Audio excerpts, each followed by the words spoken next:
Hi, it's me, Dr. KT, and welcome to ODDDUCKSCIENCE. I want to talk about what the correlation is between voting and the leading cause of death in the United States. And you may be saying, Dr. KT, how does that relate to voting? I'm so glad you asked. If you look on the CDC's website, what they have is an entire list of preventative measures for heart disease. It says things like eat more fresh fruits, fresh vegetables, protein, fiber, and it also says cut out or limit sugars, alcohol, saturated fats, trans fats, ultra-processed foods. Okay, so let me tell you where this is starting to make me scratch my head. I'm all for preventative medicine because preventative medicine takes care of something early so it doesn't become a huge problem. I want to talk about three terms and how this is related to us voting. The first thing, so when most people see that list and they say, okay, these are things that I need to do. I need to eat much healthier. First thing, eating healthier costs about $1.50 extra per meal per day. And we already know that groceries are super expensive right now. Number two, I want to talk about some terms that are kind of tossed to and from and not really explained. The first one is what's called a food desert. One of the things with preventative medicine, you have to have access to the things that are supposed to help you. So a food desert is defined as a place where there is a very low income population. And number two, you are at least 10 miles away from a grocery store or supermarket.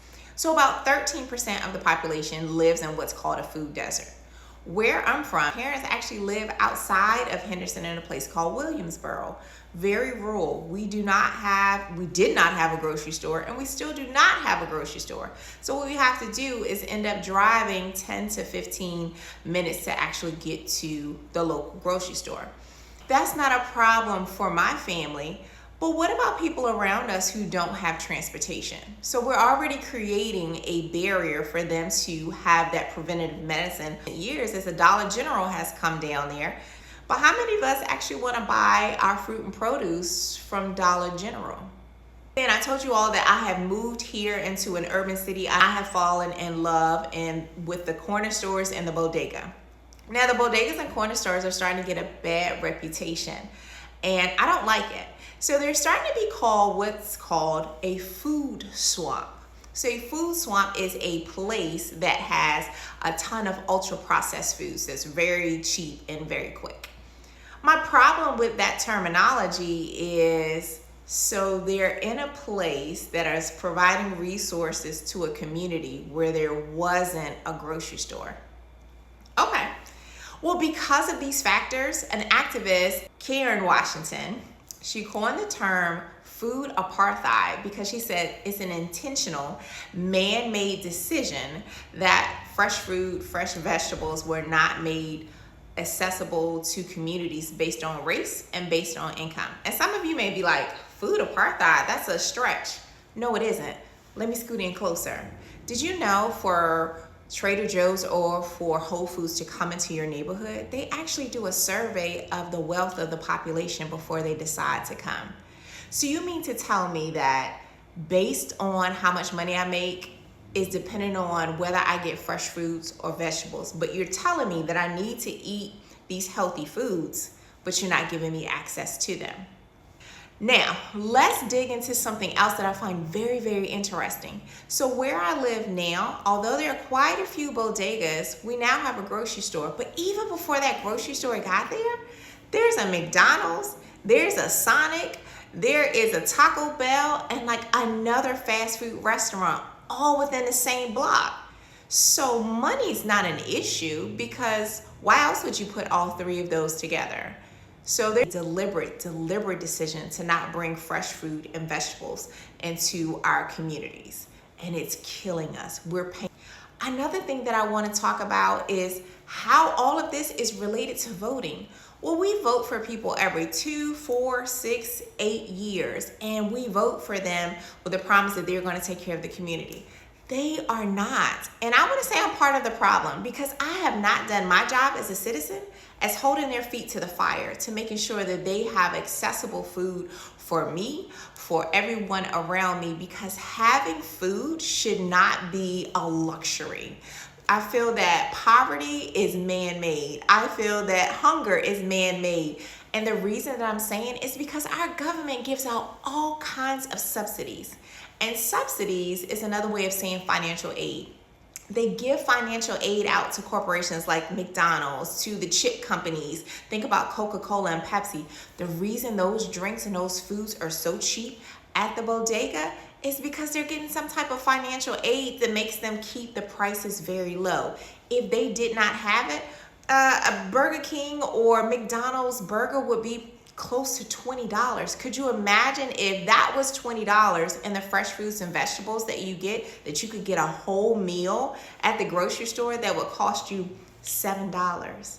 That would be game changing for so many people. It would almost eliminate the obesity epidemic that we're seeing across the United States, the increase in type 2 diabetes for our children, so many different things. But again, we are not holding these politicians to it because a lot of our politicians are bought by these corporations. So when it's time to vote, we need to sit down and actually research these people and say, what are you going to do for our community?